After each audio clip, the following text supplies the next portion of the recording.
Bueno, entonces vamos a iniciar.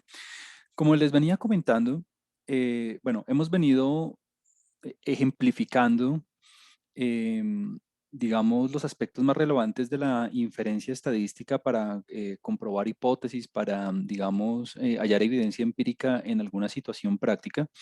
Y lo hemos venido haciendo en el caso de una comparación de grupos, control, tratamiento, en un caso de mercadeo, pues porque fue un caso con el cual me familiarizaron la base de datos en la universidad, pero de alguna forma no se sienta limitado a que estos métodos aplican únicamente en este escenario, ¿no?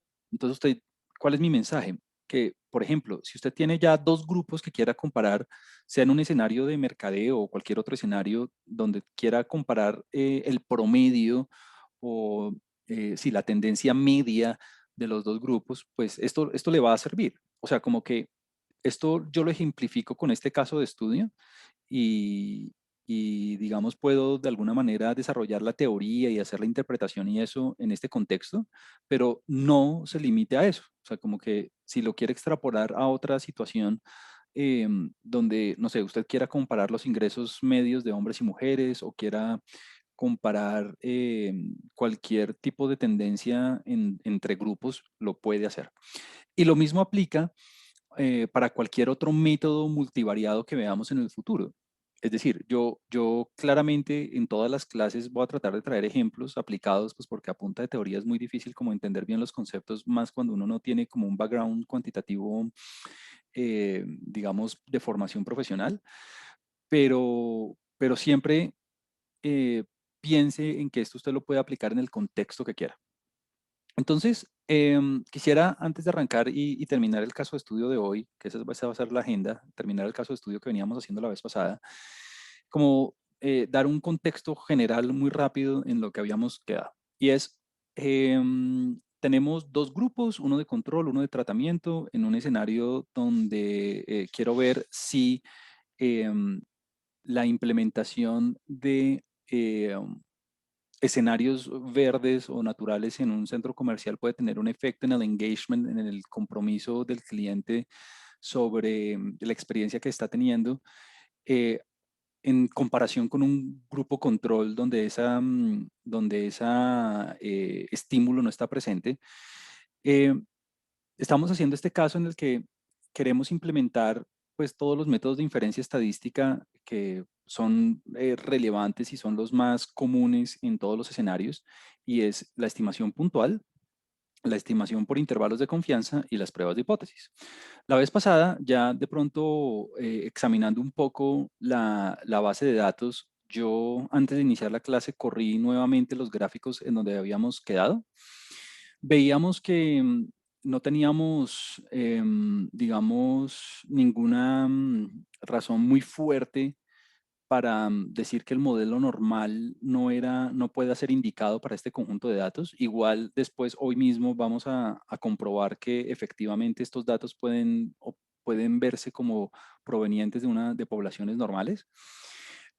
Hacíamos la estimación puntual del promedio del engagement en cada uno de los grupos y veíamos que, por lo menos a modo descriptivo, había una diferencia a favor del tratamiento, porque los puntajes en promedio estaban dando mayor, de hecho estaban dando 0,08 mayor.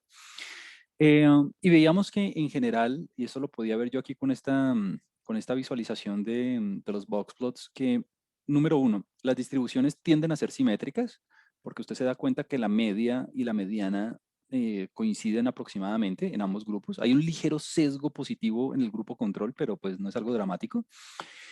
Y además que en el grupo del tratamiento los puntajes tienden a ser mayores. Ahora, lo que yo quiero hacer es, em, por medio de los intervalos de confianza y por medio de las pruebas de hipótesis, ver si existe suficiente evidencia en la muestra para establecer una diferencia significativa a nivel poblacional. Es decir, ¿será que esa diferencia de 0,08 es lo suficientemente grande como para declarar una diferencia a nivel poblacional? ¿Será que se debe efectivamente a un efecto del tratamiento y más no a un efecto del azar, dado que estoy utilizando muestras aleatorias? Entonces, esa es básicamente la pregunta que queremos responder. Si a nivel poblacional el tratamiento es efectivo o no. La vez pasada también hicimos una discusión bien importante sobre cuál es la diferencia entre las diferencias en términos prácticos y a nivel poblacional. Uno puede detectar una diferencia a nivel poblacional, como en este caso, que apenas era de 0.9, apenas de 0.9 puntos porcentuales, pero es el experto y es el contexto del problema y es la revisión de la literatura y es, digamos, misión de el investigador, el analista, eh, dar razones suficientes para ver si este 0.9 de verdad amerita una intervención. Ahí ya la estadística ahí ya la estadística sale del juego. ¿Por qué? Porque la estadística a mí lo que me dice es a nivel poblacional si hay diferencias o no. Esas son las diferencias significativas que la estadística a mí me puede, digamos, brindar a través de los márgenes de error y a través del valor P, y es lo que vamos a hacer hoy. Pero una vez yo detecte esa diferencia y la cuantifique, es decisión del investigador, del analista, de la persona que está haciendo el estudio, decidir y darle un valor, digamos, cualitativo a este número, a esa diferencia, para ver si amerita una decisión de una inversión o de un tipo de intervención a nivel, no sé, ya sea empresarial o de comunidad o lo que se necesite, pues. Entonces son dos tipos de diferencias. Una práctica, una relacionada con el aspecto cualitativo del número y otra estadística significativa en términos poblacionales, que es lo que me ayuda a mí a resolver la estadística. Yo me voy a centrar obviamente en la parte de la estadística, ¿no? Yo no soy ningún experto en mercadeo como para decir que este 0.08 en realidad es un valor importante que amerite una inversión de millones en un establecimiento comercial como para, digamos, establecer el efecto del engagement y procurar como una subida en el promedio. Yo me voy a enfocar es más en la parte de comparación grupo-tratamiento a nivel poblacional, que pues es la parte cuantitativa que me atañe a mí como investigador en este momento. Entonces, llegamos a un punto en el que, y lo que yo les mencionaba la vez pasada, eh, después de, el término coloquial es maciar, después de untarse las manos de la base de datos, en este caso únicamente estamos trabajando con la variable green, que es el control tratamiento, y el engagement, que es la variable de estudio. Después de examinar gráficamente, visualmente, numéricamente la base de datos y únicamente dentro de la base de datos, fíjese que no hemos hecho ninguna extrapolación de ningún sentido, no hemos hecho ninguna inferencia a nivel poblacional, eso es lo que vamos a hacer hoy. Lo que sigue es eso, como que ya después de haber entendido las dimensiones de la base de datos, que cuál es el grupo control, cuál es el tratamiento, cuáles son los tamaños, que cómo es la variable dentro de la base de datos, los gráficos, las medidas, el promedio, etcétera. Ahora sí, estamos en un punto donde podemos ver si a nivel poblacional de verdad hay una influencia o no y poder responder la pregunta de investigación. Punto. Y resalto el hecho de que únicamente estamos utilizando la variable engagement. En este curso, ¿hacia dónde vamos? Hacia poder trabajar con bases de datos completas, es decir, no únicamente centrarnos en una variable, sino simultáneamente, de manera multivariada, poder tener en cuenta todas las variables y hacer los análisis, ¿no? No por separado, sino de alguna manera conjunta. Y las técnicas de análisis que vayamos a ver van a ir orientadas en ese sentido, como las técnicas de análisis de componentes principales, las técnicas de segmentación por medio de clustering, las técnicas de regresión por medio de modelos lineales, en fin, como que todo eso va hacia un análisis conjunto, no solamente individual de una sola variable. A mí me parece muy importante como arrancar el curso con este ejemplo digamos, con este tratamiento que estamos haciendo por dos motivos. El primero, como por recordar aspectos básicos de la estadística, ¿no? Como, que el gráfico, que la base de datos, que los tamaños de muestra, es más. Y lo siguiente, para ejemplificar y como aprender a interpretar bien esto de la estimación puntual, los intervalos de confianza y las pruebas de hipótesis, porque en adelante, a pesar de que cambiemos de método de análisis, si utilizamos esto, pues si usted ya sabe cómo funciona esto en un caso sencillo, pues en adelante le va a quedar mucho más fácil entenderlo en modelos más complejos. Entonces, en donde habíamos quedado es que claramente tenemos dos grupos, el tratamiento en control, tenemos 30 individuos en cada grupo y el modelo que vamos a implementar es un modelo normal, un modelo donde las dos puntajes van a seguir esa distribución, donde tanto el promedio, que es mi objeto de inferencia, como la variabilidad de los individuos es desconocida. Entonces, ¿hacia dónde vamos hoy? Hacia poder hacer inferencias, sobre, sobre mu t menos mu c. Es decir, mi gran objetivo de todo esto, y yo creo que es como la gran, la cúspide y como el estándar hacia donde vamos, es poder saber a nivel poblacional qué puedo concluir yo acerca del promedio del tratamiento menos el promedio del control.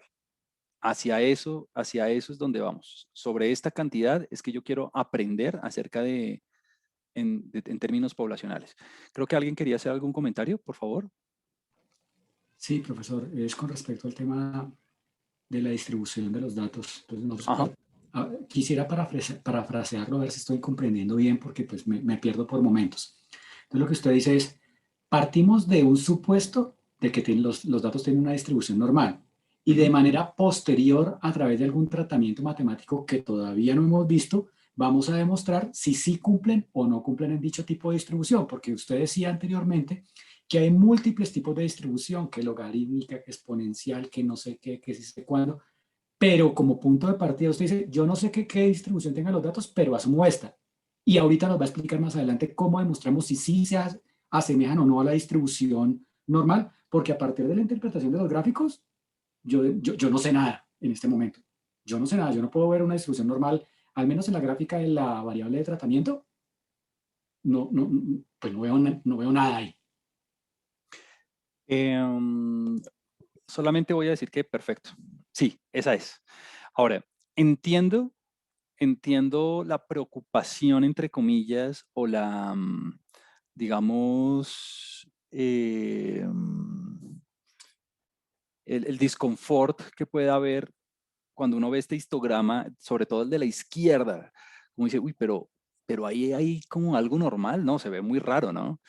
Entonces, la respuesta es sí, tal cual lo acaba de mencionar, creo que intervino Jaime, tal cual lo dijo, esa es la dirección, exactamente esa. Ahora, eh, durante el camino les voy a mencionar un par de alternativas bueno, ¿qué pasa cuando no hay normalidad, por ejemplo? ¿Será que este método, esta formulación que estamos haciendo funciona cuando no hay normalidad? Entonces, ahí voy a hacer un par de intervenciones y voy a decirles, bueno, primero, ¿cómo comprobar si es normal o no esto? Y segundo, ¿qué pasa cuando no haya normalidad, no? Porque alguien me puede decir, bueno, usted supuso que las dos poblaciones eran normales, pero ¿qué pasa si no? ¿Qué pasa si al hacer la comprobación de la normalidad no me da bien? Entonces voy a hacer un par de comentarios al respecto. Y la otra cosa es que lo que quisiera enfatizar además es que, claro, este histograma no se ve, sobre todo el de la izquierda, no se ve, digamos, normal, claro, no se ve la curva campanada, no se ve, pero ese efecto es natural, sobre todo porque tengo una muestra, ¿no? Entonces, como tengo una muestra, no es de esperar que el histograma sea perfecto, ¿no? Y la otra cosa es, una cosa que me dicen a mí muy frecuentemente es, Juan Camilo, en lugar de ponerme a hacer todo el análisis y luego comprobar si es normal o no, ¿no podría de una vez comprobar si es normal antes de hacer cualquier cosa? Y la respuesta es sí. De hecho, yo antes de hacer cualquier cosa, yo comprobé si la normalidad se mantenía o no, y ahí sí hice el análisis. Eh, y les voy a ofrecer un par de alternativas cuando el modelo normal no sea una opción. Creo que John tenía otra intervención. Gracias, profe. Profe, tengo una duda sobre nuestros proyectos y en el caso de, por lo menos no en mi caso, no estoy haciendo algún elemento de experimentación, por lo cual no sé si cómo es el manejo de tratamiento control en proyectos en donde no hay experimentación. Ok. Esta comparación de grupos que que estamos haciendo es una comparación de grupos donde estamos en un escenario experimental porque el investigador dividió de manera aleatoria a los individuos de su muestra en control y tratamiento. Entonces, de alguna forma, voy a poder atribuir una relación causal si encuentro alguna diferencia o no. Pero este método en particular de comparación de grupos que estamos viendo y que vamos a ver ahorita y que vamos a formular con las fórmulas específicas y eso, aplica si si tengo datos observacionales, es decir, inclusive aplica si yo quiero comparar dos grupos que no vengan de un proceso de experimentación. Entonces, de alguna manera que las fórmulas no cambian ni nada de eso, o sea, como que todo sigue igual, solamente que a la hora de hacer la interpretación, voy a poder establecer una relación de asociación más no de causalidad.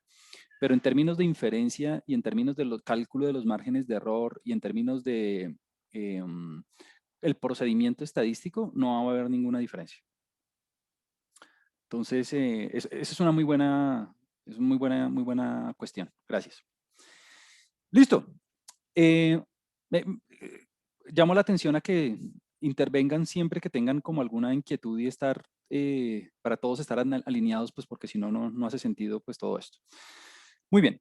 Entonces, lo primero que quisiera mencionar es que nosotros, nuestro objetivo del análisis va a ser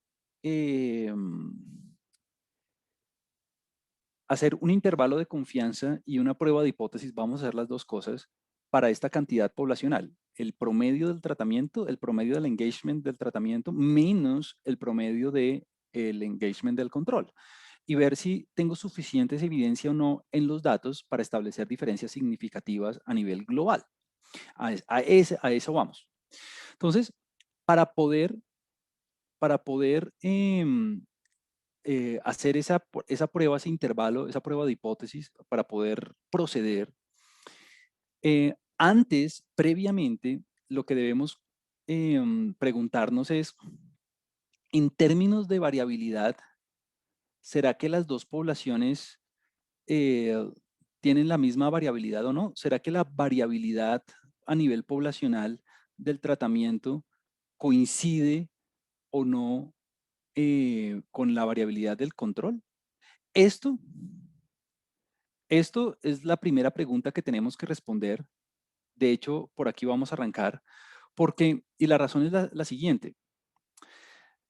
Dependiendo de si la variabilidad, si la volatilidad de la característica que estoy analizando es igual en ambos grupos o no, la forma de probar, la forma de hallar las diferencias en términos del promedio cambia. Es decir, sí, el término técnico es lo siguiente. Si la variabilidad de los dos grupos es la misma, es decir, si la variabilidad del tratamiento coincide con la variabilidad del control, es decir, si estoy trabajando con un caso homocedástico, las fórmulas y el proceder para calcular las diferencias en términos promedios son unas.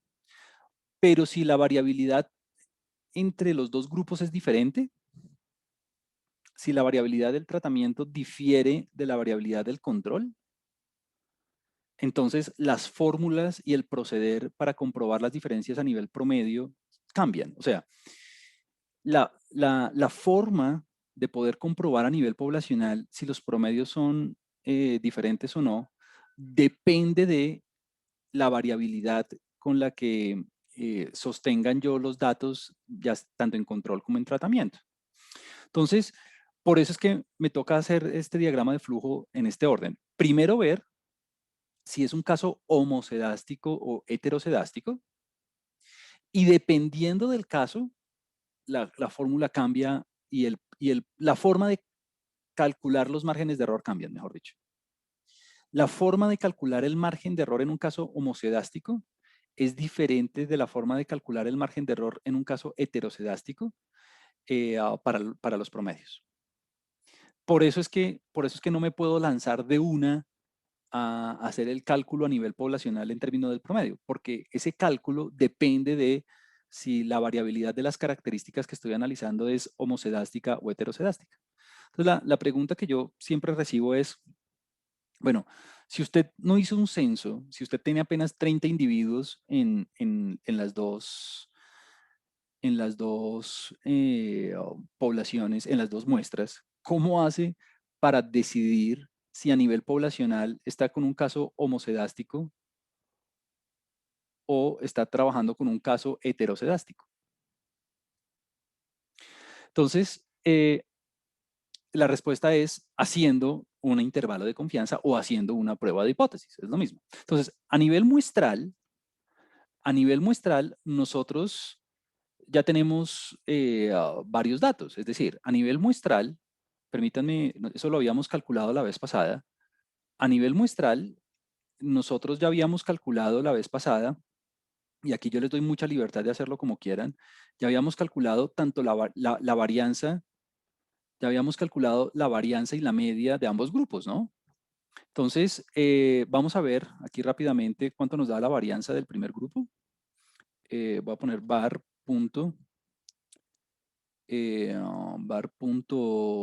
vamos a ver la varianza del tratamiento. Perdón, estoy aquí teniendo un problema con mi mouse. Hice algo que no sé qué fue. A ver, un segundo. Deme un segundo que... Ya, ahora sí. Tengo aquí la varianza del tratamiento. La varianza del tratamiento sería 0.0102. Voy a escribirlo así, 0.0102. Es decir, a nivel muestral, lo voy a escribir así, el S cuadrado del tratamiento me dio 0.0102. Recuerde que esto tiene unidades cuadráticas. Estos son las mediciones de los puntajes del engagement. Son puntajes, estos serían puntos al cuadrado. Si usted quisiera, podría calcular la desviación estándar simplemente sacándole la raíz. Pero entonces, bueno, digamos que la variabilidad del tratamiento es de 0.0102 puntos al cuadrado. Listo. La variabilidad muestral del control, ya la tenemos también. La variabilidad muestral del control nos da, vamos a verlo, var. Aquí está. Esta es la varianza del control. Nos da 0.004, digamos. 0.0048. ¿Listo? Entonces, con esta observación, esta es la varianza, esta es la variabilidad a nivel muestral, o sea, de los 30 individuos de cada grupo. Entonces, si yo veo estos números, yo lo primero que, al verlos, lo primero que pienso es, ok, a pesar de que todavía no he hecho ningún cálculo poblacional o ninguna inferencia poblacional, yo intuyo que voy a que al hacer el intervalo de confianza y al hacer la prueba de hipótesis, voy a terminar en un caso heterocedástico. ¿Por qué? Porque mire que la variabilidad del control me está dando más bien muy chiquitica en comparación con la variabilidad del tratamiento. Entonces, todavía no he hecho la prueba, pues todavía no he hecho la inferencia, pero solamente viendo estos dos valorcitos, yo creo que la respuesta es que vamos a terminar en un caso heterocedástico. Vamos a ver si estoy en lo correcto o no. Entonces, una de las maneras de proceder, y este es como uno de los primeros grandes mensajes que quisiera que nos lleváramos, es como la interpretación del intervalo de confianza. Entonces, vamos a hacer el intervalo de confianza para, en este caso, vamos a hacer para un cociente. Este es un cociente de varianzas. Sería para la varianza del tratamiento dividido la varianza del control. Usted me dirá, ¿por qué estamos comparando las variabilidades a través de un cociente y no por medio de una diferencia, por ejemplo? Y la respuesta es porque las fórmulas son más fáciles. Cuando yo hago una comparación de dos cantidades en términos de variabilidad, la forma de proceder más sencilla es por medio de un cociente y no de una diferencia. Entonces, usted me dirá, bueno, pero ¿por qué es, digamos, relevante o por qué, o en qué me sirve a mí hacer inferencia sobre el cociente? Y la respuesta es, pues, si este cociente a nivel poblacional tiende a 1 o es cercano a 1, pues, ¿qué quiere decir? Que estas dos cantidades son muy similares, ¿no? O sea, son la misma. Pero si este cociente difiere de 1, o porque ya sea porque es muy superior a 1 o muy inferior a 1, entonces quiere decir que las variabilidades son bien diferentes. Claro, si este cociente llega a ser mayor a 1, es porque, ¿cuál variabilidad es mayor? ¿La del tratamiento o la del control? Ah, pues la del tratamiento, ¿no? Porque si yo hago una división y el resultado es mayor a 1, es porque la cantidad del numerador es superior. Pero si hago este cociente y me da que es bien inferior a 1, es porque la variabilidad del control es mayor. Entonces, vamos a hacer ese intervalo de confianza. Entonces, aquí voy a pedir un acto de fe porque no quiero hacer ninguna demostración matemática ni nada de eso al respecto. Eh, lo que yo quiero hacer es, le voy a dar la formulación. Aquí usted simplemente vamos a utilizarla y vamos a interpretarla. Como que no voy a hacer ninguna demostración matemática de por qué este intervalo de confianza es el que cuantifica este cociente a nivel poblacional, y simplemente lo vamos a aplicar y lo vamos a interpretar. Entonces, la formulación matemática es la siguiente. Para poder hacer el intervalo de confianza para ese cociente de varianzas, lo que nosotros nos vamos a apoyar en la estructura probabilística que ofrece la distribución F. Ya ahorita voy a hablar un poquito de esa distribución. La distribución F que voy a utilizar obviamente depende de la confiabilidad que yo quiera tener en cuenta en mi análisis. Eso hace referencia al alfa. Ya ahorita lo ejemplificamos con el caso que vamos a hacer. Y depende de el tamaño de muestra tanto del control. Entonces voy a poner aquí NC-1 y NT-1, tanto del tamaño de muestra del tratamiento. Es decir, el intervalo de confianza que yo voy a utilizar para cuantificar este cociente a nivel poblacional va a depender de una distribución probabilística que se llama F, del nivel de confiabilidad que lo vamos a representar con 1 menos alfa, pero bueno, ya ahorita lo hacemos. Y depende de, aquí me falta multiplicar por el cociente de las varianzas que ya había hallado, o sea, por S de T, la variabilidad muestral del tratamiento y la variabilidad muestral del control. Ese es el límite inferior. Ahora, el límite superior del intervalo es este. Nuevamente vamos a trabajar con una distribución F. Vamos a trabajar con la otra cola de la distribución, por eso aquí escribo 1 menos alfa medios, ya ahorita lo vemos en un gráfico. Y nuevamente voy a necesitar como punto de referencia el tamaño de la muestra del control menos el tamaño de muestra del tratamiento. Y el tamaño de muestra del tratamiento, perdón. Ahora, dos puntos importantes. Primero, este de acá, todo esto, es el límite inferior del intervalo. Y todo esto de acá es el límite superior del intervalo. Número uno es, todo esto al final de cuentas es una fórmula que vamos a aplicar y va a dar un numerito. Y todo esto de acá, me faltó aquí multiplicar por, perdón, me faltó aquí multiplicar por el estadístico de prueba, que es la variabilidad del tratamiento por la variabilidad del control, sobre la variabilidad del control a nivel muestral. Listo. Y todo esto que está acá me va a dar otro numerito, que va a ser el límite superior. Y estos dos números son los que vamos a interpretar. Número uno, eso. Número dos, claro, en este punto, si yo fuera ustedes, tomando este curso, y me llega y me dicen, venga, este es el intervalo de confianza para el cociente de varianzas, pues inmediatamente se me vienen a la cabeza dos cosas. Número uno, bueno, ¿cómo aplico esto? O sea, ¿cómo hago yo para darle sentido a esto en términos numéricos y a ver cómo hago yo para operar?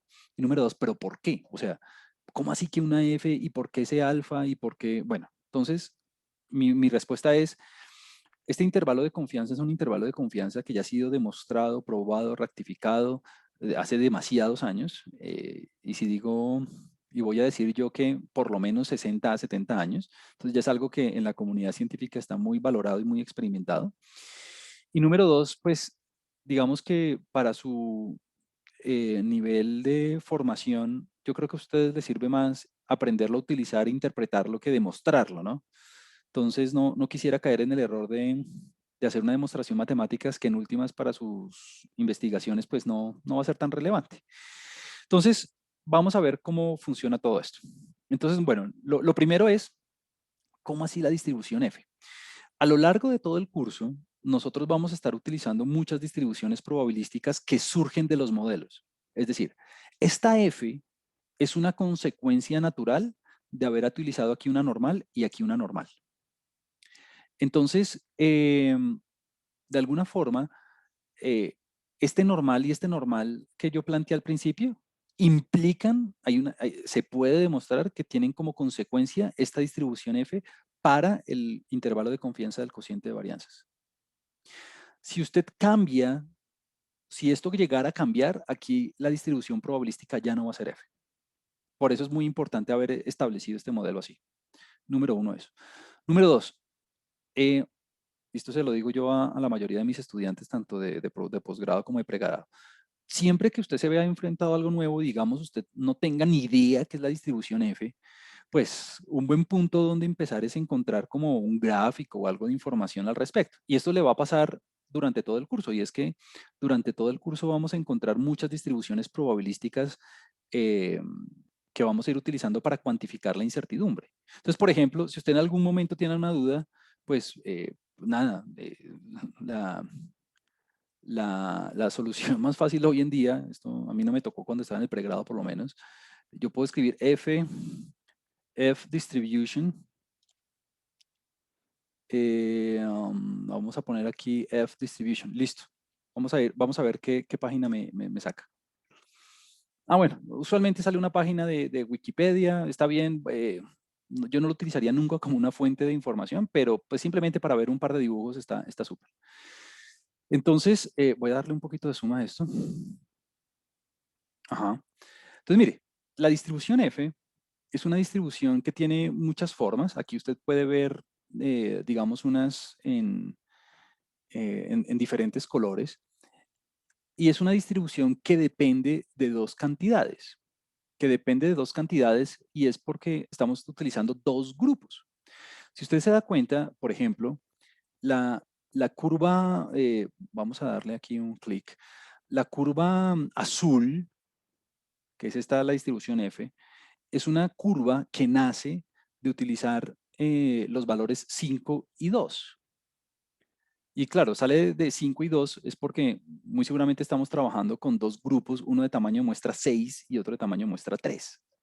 La curva, no sé, gris nace de trabajar con dos grupos, cada uno con tamaño de muestra 101 y tamaño de muestra 101.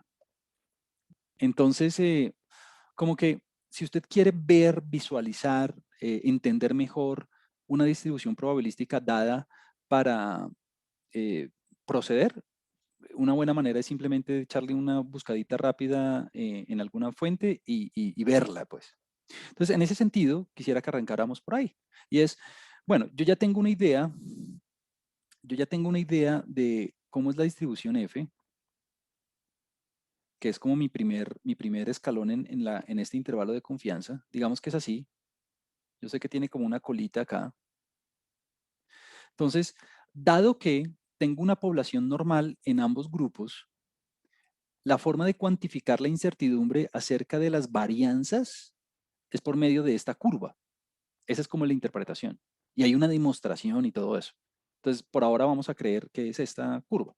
Esta curva, en particular en este caso, es una curva F, que ya usted sabe, la acabamos de mostrar, digamos, en varios casos, que depende de dos valores. ¿Cuáles son esos dos valores? El primer valor es el tamaño del control menos 1, o sea, 30 menos 1, 29. Y la otra cantidad es el tamaño del tratamiento menos 1, o sea, 29. Muy bien. Entonces, esta curva que usted está viendo ahí se puede graficar computacionalmente, y lo vamos a ver ahora, por medio de una distribución F con 29 grados de libertad en el primer número y 29 grados de libertad en el siguiente número. Eso de los grados de libertad es la jerga técnica en estadística para referirse a esos dos números que definen la curva. Ahora, usted se pregunta, bueno, entonces, por ese lado, ya sabemos qué es este numerito y ya sabemos qué es este numerito. Siguiente, ¿cómo así que alfa sobre 2 y 1 menos alfa sobre 2 y demás? Estoy seguro, tal vez usted recuerda del módulo pasado, que 1 menos alfa para nosotros va a representar la confiabilidad. Claro, no tenemos un censo, no pudimos coger a toda la población y someterla al tratamiento, no tuvimos toda la población y la pudimos someter al control, no pudimos. Entonces vamos a tener un nivel de error. Ese nivel de error lo tenemos que asumir y tenemos que ser, digamos, realistas y saber que no podemos tener un 100% de confiabilidad, no se puede. Entonces, la confiabilidad con la que vamos a trabajar es una confiabilidad que decide el investigador antes de hacer cualquier cosa. Y es una confiabilidad que uno fija y con esa trabaja y se fue. Uno jamás acomoda, eso es falta de ética y falta de juicio técnico, uno jamás acomoda los resultados de acuerdo con la confiabilidad que uno elige. Entonces, yo en este punto voy a elegir una confiabilidad del 95%. Eso es lo típico. Esa es la confiabilidad con la que voy a trabajar. Lo que quiere decir que voy a manejar un nivel de error, si se quiere, del 5%. Juan Camilo hubiera podido trabajar con 99%. Sí, muchos investigadores trabajan siempre pueden trabajar con 99% o máximo 90%. Yo jamás he visto un estudio con un nivel de confiabilidad menor al 90%. En las ciencias sociales usualmente se trabaja 95, ese es el valor más frecuente. En las ciencias físicas y naturales se trabaja más bien con 99. Entonces yo voy a asumir un valor del 95% como nivel de confiabilidad. Y terminé, o sea, como que ya lo fijé y no cambio. ¿Por qué se hace eso? Porque muchas veces para obtener resultados, digamos, positivos en la investigación, las personas como que fijan el nivel de confiabilidad, como que establecen un nivel de confiabilidad y, por ejemplo, para que les cuadre las cosas en el medio del camino, cambian la confiabilidad pues para encontrar diferencias significativas, por ejemplo. Entonces eso no se hace. Uno fija la confiabilidad y se fue. Uno no acomoda sus resultados a lo que más le convenga, pues. Listo, ¿qué quiere decir eso? Que si 1 menos alfa es 95%, o sea que ¿esto qué quiere decir? Que si 1 menos alfa es la confiabilidad, que es 0.95, que es 95%, quiere decir que alfa, que de alguna manera es mi nivel de error, pues va a ser del 5%, 0.05, ¿no? Ahora, ese error yo lo debo repartir, lo debo descomponer en dos partes. Uno por exceso y por errores de exceso o por errores por defecto, ¿no? Es decir, por subestimaciones o por sobreestimaciones. Entonces la curva la vamos a partir en dos. Esta partecita de la curva va a corresponder a los errores por defecto para las sobreestimaciones. O sea que aquí voy a tener un 2.5% y aquí voy a tener el otro 2.5%.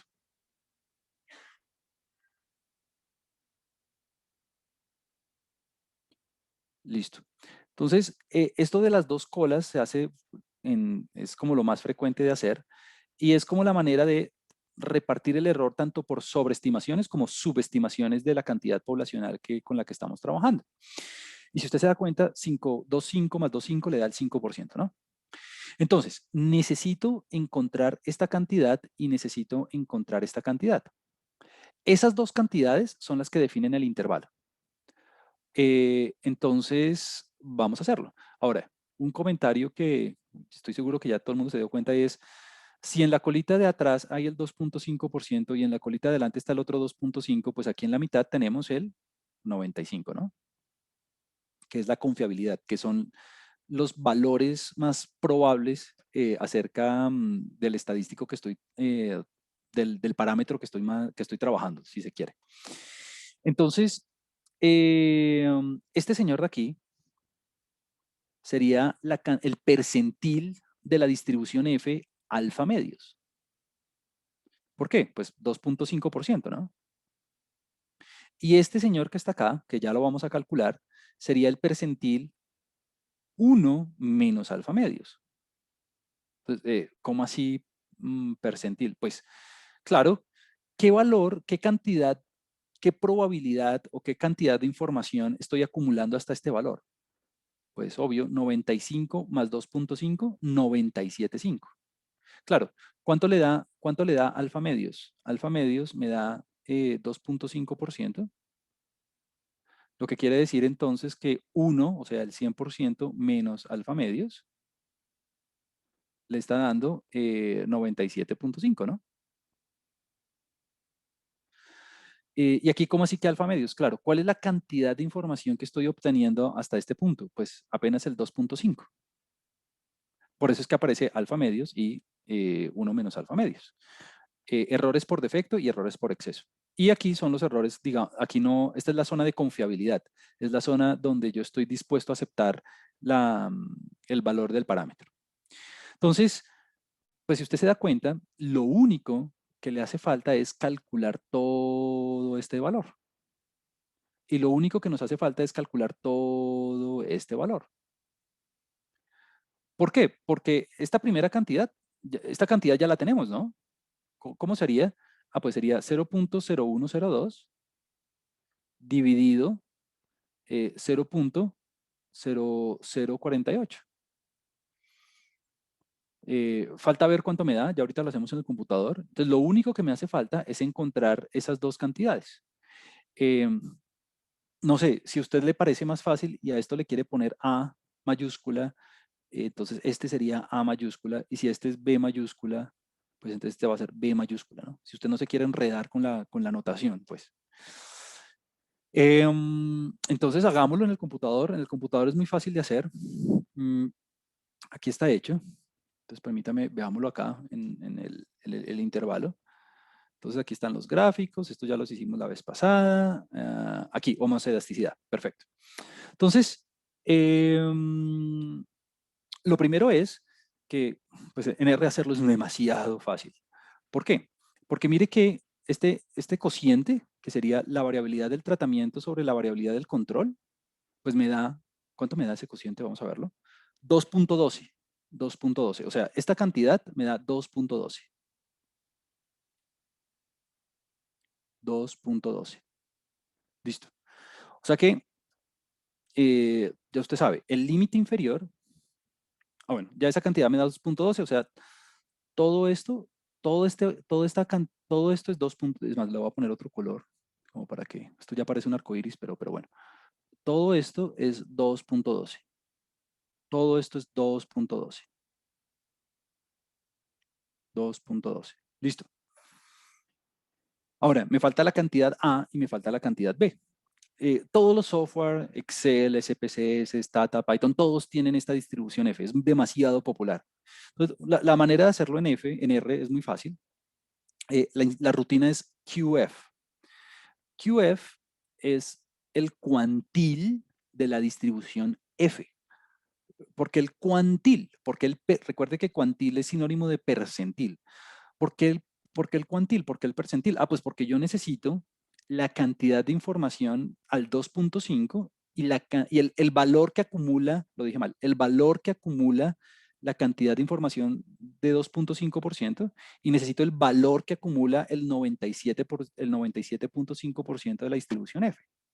Entonces, eso es lo que está acá. Entonces, si usted se da cuenta, mire, le pongo el primer valor, que de hecho,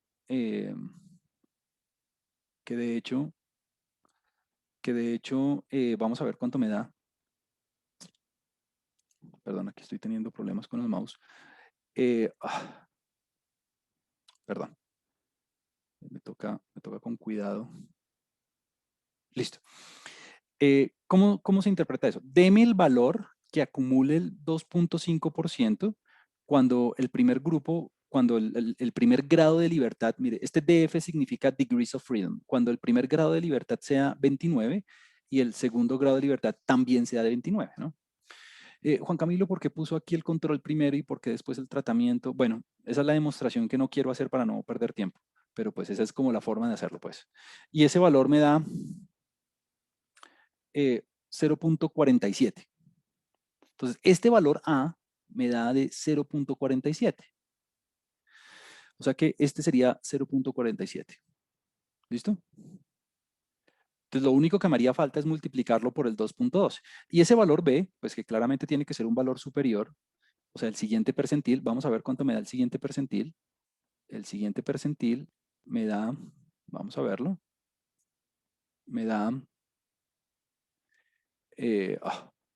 segundo, me da 2.10, 2.10. O sea, todo este señor me da 2.10. Entonces, mire que es muy fácil. ¿Por qué? Porque esto es 2.10. Es muy fácil porque lo único que tengo que hacer es multiplicar el 0.47 por el 2.12 y el 2.10 por el 2.12. O sea que, pues esa multiplicación ya está hecha. El límite inferior de este intervalo de confianza me da de, aquí ya la multiplicación la tengo hecha, me da de 1.009, 1.0009, aquí está, 1.009, y el otro me da de 4.457. Es decir, el límite superior me da de, ahora lo olvidé, 4.457. 4.457. Toda esta vuelta para decir lo siguiente. Con una confiabilidad, y aquí viene la parte importante, ¿no? Pues porque ya el código ya lo tiene, ya el procedimiento ya lo tiene, ya tiene todo, ¿no? Ahora viene lo realmente importante. Lo realmente importante es el intervalo de confianza para el cociente de varianzas es este. El límite inferior me da de 1.009 y el límite superior me da de 4.457. ¿Listo? Entonces, ¿cómo se interpreta esto? Con una confiabilidad del 95%, con una confiabilidad del 95%, el cociente de la variabilidad del tratamiento versus el control se encuentra entre 1.009 y 4.457. Es decir, si yo fuera a hacer un dibujito de esto, aquí va a estar el 1, que es mi punto de referencia, porque el 1 es el cociente, es el punto que me indica la igualdad o la desigualdad. ¿Y el intervalo dónde me quedó? Pues el límite inferior me da, digamos, por aquí, bien pegadito al 1. Este sería el límite inferior. Y el límite superior me da como por acá. Este sería el límite superior. O sea, este sería el 1.009 y este sería el 4.57. O sea que con una confiabilidad del 95%, a nivel poblacional, puedo decir que el cociente de varianzas, tratamiento versus control, se encuentra entre 1.009 y 4.445. ¿Qué implicaciones tiene eso? Pregunta, estos posibles valores al 95%, ¿incluyen el 1? No, no incluyen el 1. Lo que quiere decir que hay suficiente evidencia en la muestra para establecer que el tratamiento tiene mayor variabilidad que el control. Lo que quiere decir que estamos trabajando con un caso heterocedástico. Ahora, usted se preguntará, bueno, en este caso me dio así. ¿Qué hubiera pasado si si aquí está el 1, qué hubiera pasado si el intervalo de confianza me hubiera dado, no sé, desde aquí hasta por acá? ¿Qué hubiera pasado si el intervalo de confianza hubiera sido este? ¿Cuál sería la interpretación? Con una confiabilidad del 95%, el intervalo de confianza se encuentra entre, me voy a inventar los números, 0.7 y 1.8. Lo que quiere decir que no existe suficiente evidencia en la muestra para establecer diferencias. ¿Por qué? Porque pasa por el 1. Lo que quiere decir que la variabilidad del tratamiento coincide con la variabilidad del control. Lo que quiere decir que la volatilidad, la dispersión de la característica que estoy utilizando es semejante en los dos grupos. O sea que este sería un caso heterocedástico, homocedástico, perdón. Y lo mismo si me hubiera pasado al revés, ¿no? ¿Qué hubiera pasado si el resultado, si aquí está el 1, qué hubiera pasado si el intervalo de confianza me diera desde aquí hasta por acá? ¿Qué pasa si el intervalo de confianza me hubiera dado, no sé, desde 0.3 a 0.7? Con una confiabilidad del 95%, el cociente de las variabilidades se encuentra entre 0.7 y entre 0.3 y 0.7. ¿Qué quiere decir eso? Que existe suficiente evidencia en la muestra para establecer que la variabilidad del control es superior a la variabilidad del tratamiento, lo que quiere decir que es un caso heterocedástico. Entonces, la gran conclusión de esto es que cuando usted haga, esto es una interpretación general, o sea, esto aplica no solo aquí, sino en regresión, en cualquier cosa.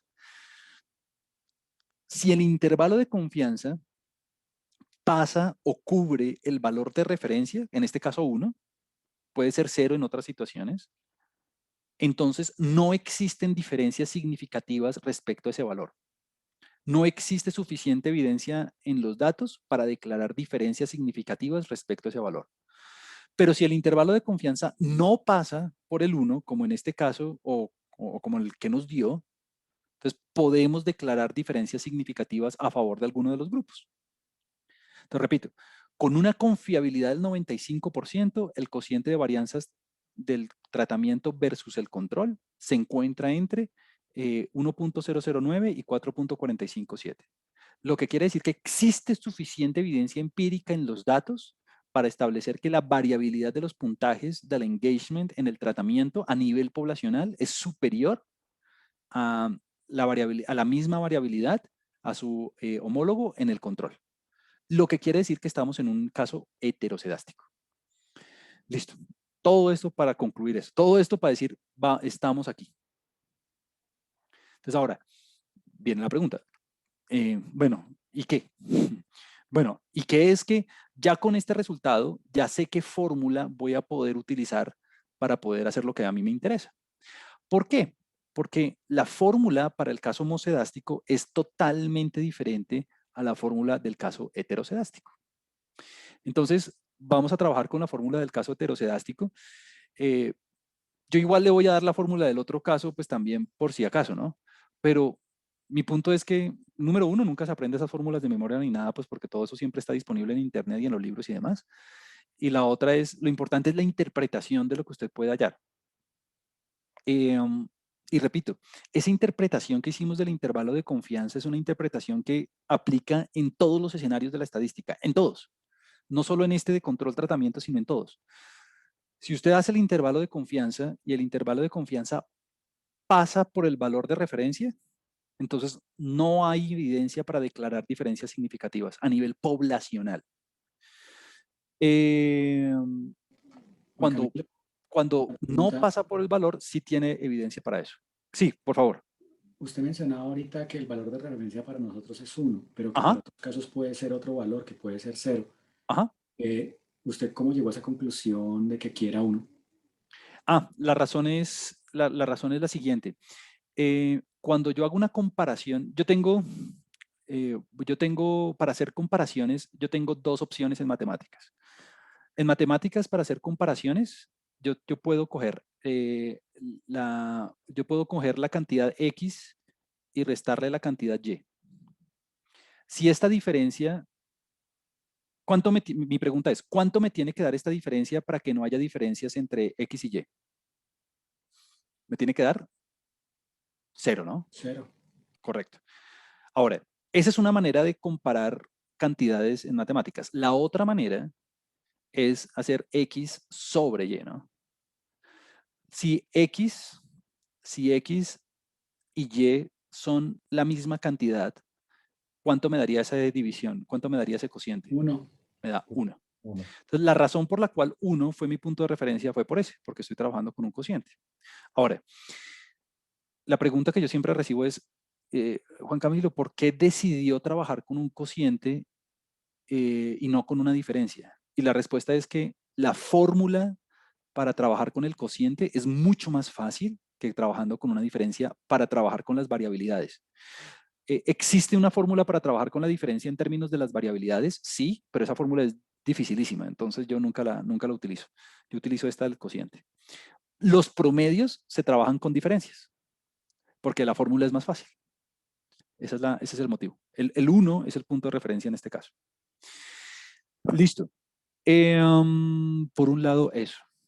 Por otro lado, vamos a ver aquí en el código. Oh, perdón. A veces se me abre este cuadrito. Pero... ok. Existe... existe otra prueba. Digamos que hay una manera, digamos que hay una prueba automática, hay una prueba automática que hace todo esto por usted. En R, no sé en Excel, creo que no está en Excel, que se llama así, prueba de Bartlett. Esta prueba de Bartlett es una prueba, permítame, se la escribo aquí. Claro, acabamos de hacer el intervalo de confianza, voy a cerrar estos dos gráficos. ¿Dónde está mi tablero? Aquí. Acabamos de hacer el intervalo de confianza y hacer el intervalo de confianza de manera manual, tal cual lo acabamos de hacer, yo creo que es muy productivo por dos razones. La primera, pues porque me ayuda a recordar cómo funciona eso de los percentiles y que cuál es el límite inferior, que cuál es el límite superior y bueno. La segunda, porque la interpretación me ayuda a recordar la interpretación de cómo se interpreta un intervalo de confianza respecto a una cantidad de referencia, en este caso el 1. Listo. Entonces, por un lado, esa es la motivación para hacerlo así manual, pues. Ahora, en muchos software, SPSS, R, Excel, bueno, Excel creo que no tiene, hay unas pruebas que ya están cocinadas, ya están programadas, digamos, de manera directa. Una de ellas es esta que yo le digo, se llama prueba de Bartlett. Esta prueba de Bartlett es una prueba que hace exactamente lo que acabamos de hacer.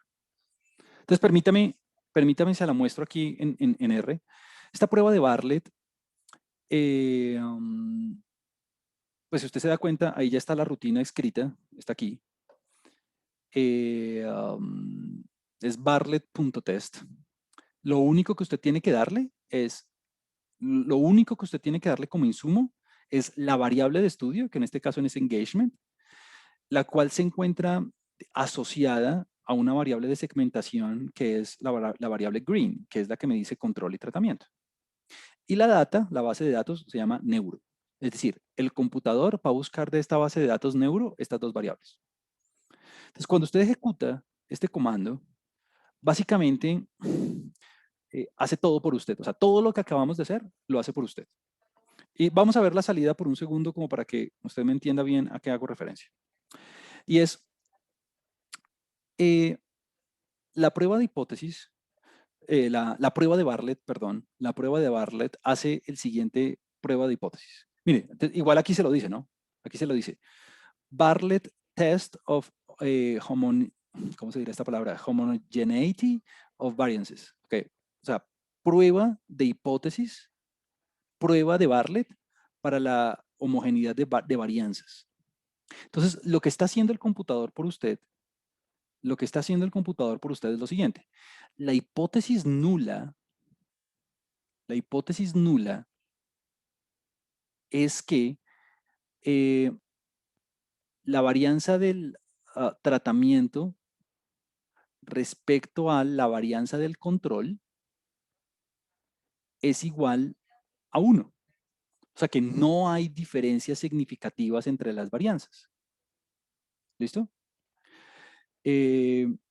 Frente a versus la hipótesis alterna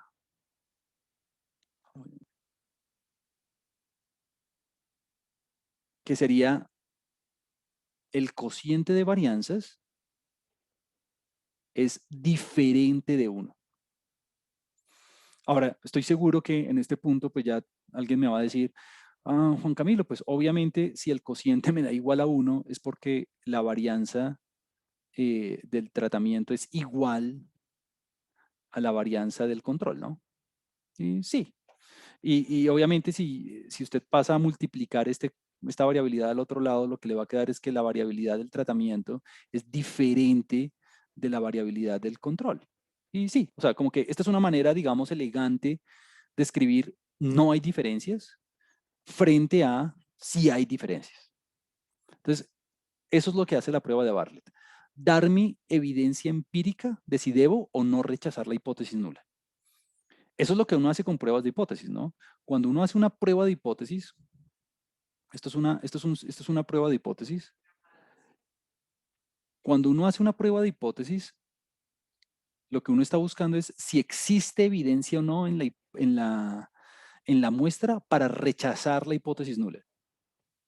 Es como, yo el ejemplo, creo que se los mencionaba en el módulo pasado, el ejemplo típico que yo doy es el del juicio, ¿no? El de condenado e inocente. Entonces, la hipótesis nula es que el individuo es inocente y la hipótesis alterna es que el individuo es culpable, ¿no? Entonces, lo que yo estoy haciendo es ver en la muestra si existe suficiente evidencia o no para rechazar la hipótesis nula. Es decir, usted arranca asumiendo que el acusado es inocente.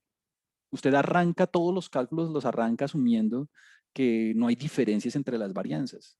Y después de todos los procedimientos que hace el programa, lo que le va a decir es si existe suficiente evidencia o no para rechazar la hipótesis nula. Entonces, eso lo vamos a ver aquí. Entonces me dice, mire, asumiendo, entonces estamos haciendo aquí, y todo está consignado en esta frasecita. Asumiendo, perdón, lo primero es el título, ¿no? Esto es una prueba de homogeneidad de varianzas. Entonces, la homogeneidad es la hipótesis nula, ¿no? O sea, le arranca diciendo cuál es la hipótesis nula. Listo. Entonces, la data con la que vamos a trabajar es engagement para cada una de las divisiones de Green, o sea, control y tratamiento. Perfecto. Entonces, bajo el supuesto de homogeneidad, el estadístico de prueba con el que se hacen todos los cálculos es 3.9. Ok, ahora usted me dirá, y la pregunta es, bueno, ¿y cómo calculo el 3.9? ¿Cómo se interpreta ese 3.9? ¿Qué quiere decir este DF? Es más. Entonces la respuesta es, internamente, el programa tiene una formulación en la que bajo la hipótesis nula de homogeneidad hace un cálculo. Ese cálculo que le da 3.9 es lo que a mí me va a permitir tomar la decisión. Listo. Entonces, yo la verdad es que yo jamás miro este valor de 3.9. ¿Por qué? Porque con este valor de 3.9, que se calcula bajo la hipótesis nula, es que el programa, es que uno calcula el valor P. El valor P es lo que uno realmente interpreta. Eso es lo que realmente interpreta uno. Entonces, aquí es donde viene la parte fundamental y es donde cualquier persona, y sobre todo a nivel de doctorado, nunca se puede equivocar en la interpretación de un valor P. Entonces, el valor P que se calcula a partir del estadístico de prueba, que en este caso me dio 3.9, y no tengo ni idea cuál es la fórmula de ese 3.9, pero lo que sí sé es que este 3.9 fue calculado bajo el supuesto de inocencia, bajo el supuesto de homogeneidad. Este valor P es lo que me dice a mí si yo tengo suficiente evidencia en la muestra o no para rechazar la hipótesis nula. Ese es mi punto. Entonces, repito, tengo una prueba de homogeneidad, o sea que esa es la hipótesis nula. O sea que la hipótesis alterna es lo contrario, o sea, heterogeneidad. Listo. Ahora, esa prueba de heterogeneidad de homogeneidad, perdón, necesita reunir evidencia. La evidencia se consigna en este estadístico de prueba, que es 3.9, y se calcula bajo el supuesto de homogeneidad. Con este 3.9, yo calculo el valor P. Ese valor P, que no estoy dando la fórmula ni nada de eso, porque quiero que lo interpretemos primero, me dice a mí si tengo evidencia o no para rechazar la hipótesis nula. Entonces, en este caso, el valor P me dio 0.0471. Entonces, el valor P, p-value, me dio de 0.0471, 0.0471. Entonces, ¿cómo se interpreta? Lo primero, ¿cuál es su confiabilidad? Mi confiabilidad que yo había obtenido a partir de 1 menos alfa es del 95%. O sea que mi alfa, o sea, mi nivel de error es del 5%. Ese nivel de error en términos estadísticos se llama significancia, ¿no? El término técnico es este, significancia. Mi nivel de significancia es del 5%. El nivel de error que estoy dispuesto a asumir es del 5%. Listo. Por aquí en este punto, es cuando uno dice, es cuando uno ve que uno no debe jugar con la confiabilidad. ¿Por qué? Por lo siguiente, y es, como tengo una confiabilidad del 5%, entonces la pregunta es, ¿el valor P es menor a la confiabilidad, a alfa? Entonces, eso es lo que yo debo, en lo que yo debo fijarme. En este caso, el valor P me dio del 4%, ¿no? En este caso, esto me dio aproximadamente del 4.7%. ¿El valor P me da menor que alfa? Si la respuesta es sí, entonces usted tiene suficiente evidencia para rechazar la hipótesis nula. Hay suficiente evidencia estadística en los datos para rechazar la hipótesis nula. Si la respuesta es no, entonces no rechazar la hipótesis nula. Así de simple. Este valor P, digamos que la definición típica es la probabilidad de encontrar algo igual o más extremo de lo observado en favor, en dirección de la hipótesis nula. Es decir, es la probabilidad de observar un conjunto de datos tan o más extremo de lo que yo observé en dirección de la hipótesis nula. Como en este caso esa probabilidad me da del 4%, quiere decir que es muy poco probable observar los datos que observé bajo la hipótesis nula. Entonces tengo suficiente evidencia para rechazarla. ¿Sí? Es como en el caso del juicio, es algo así como usted reúne la evidencia y al reunir la evidencia usted ve al acusado con una arma en la mano al lado del cadáver. Entonces el valor P que indica es la probabilidad de observar eso que observé, es la probabilidad de observar los datos que observé en dirección de la hipótesis alterna, perdón, lo dije mal, en dirección de la hipótesis alterna.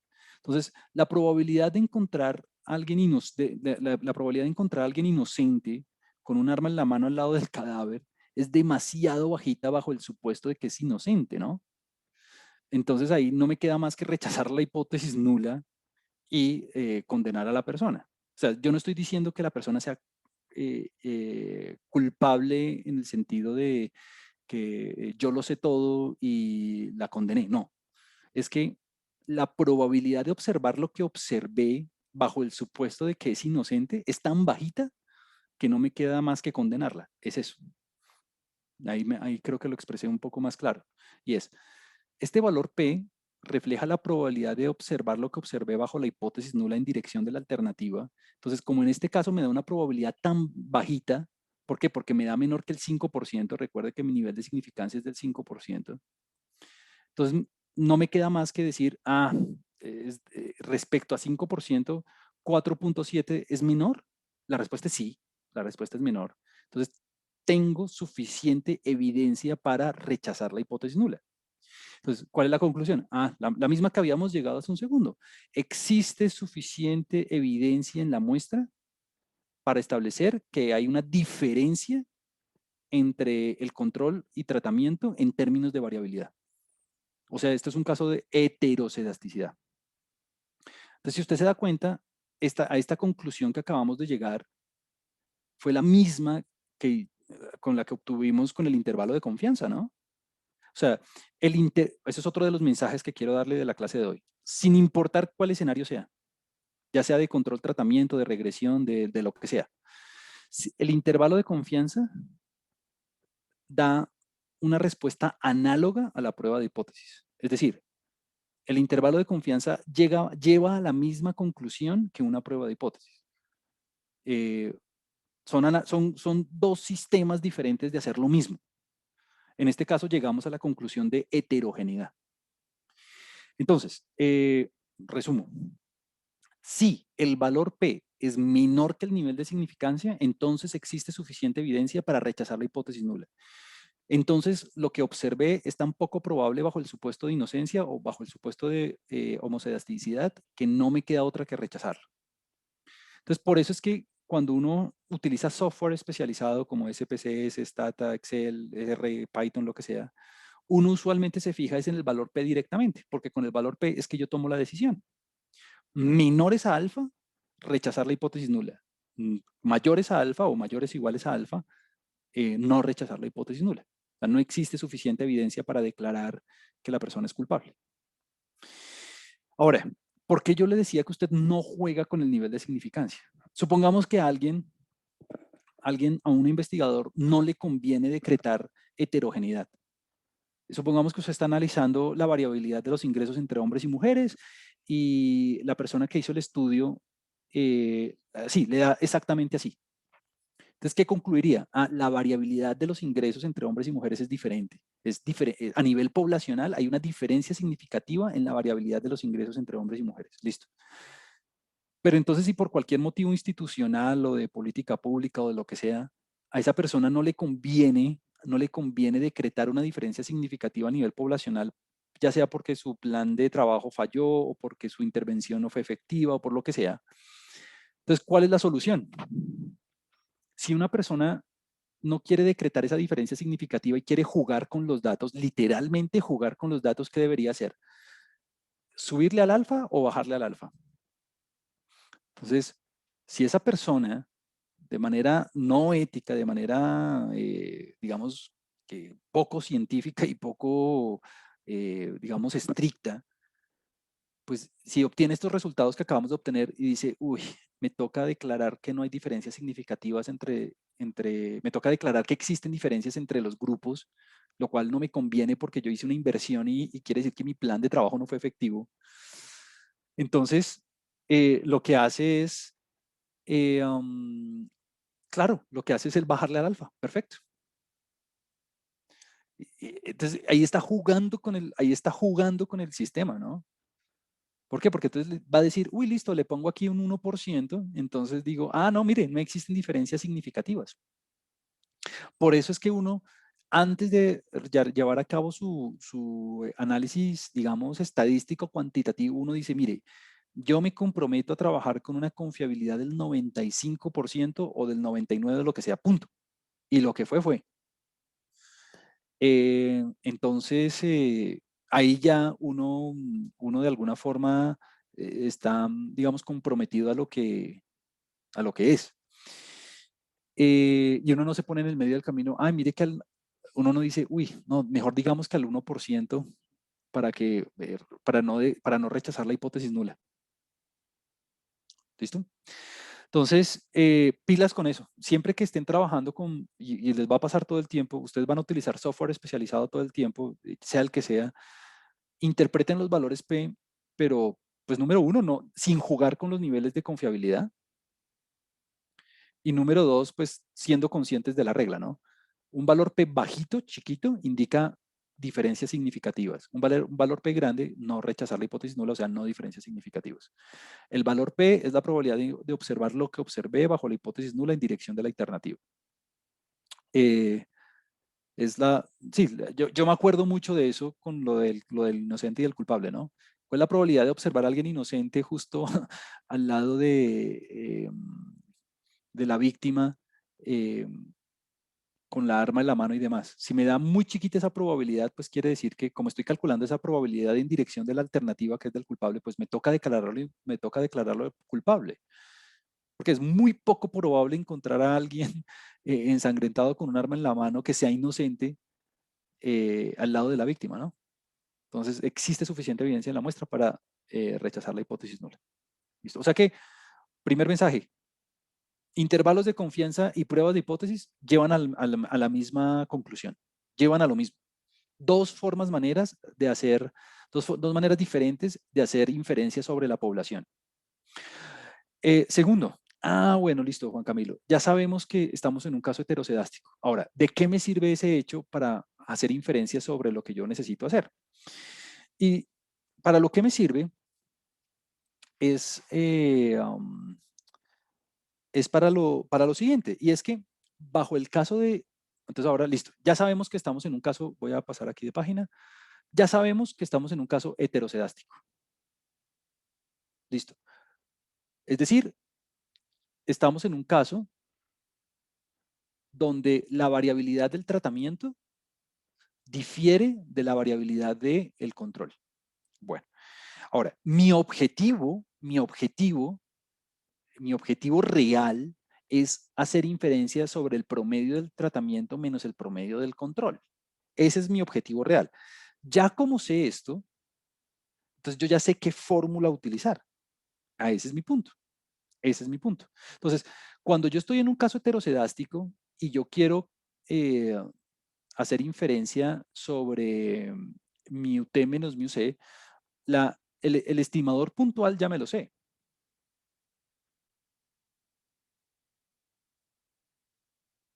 El estimador puntual, pues ya lo habíamos calculado la vez pasada, el estimador puntual es la media del tratamiento menos la media del control.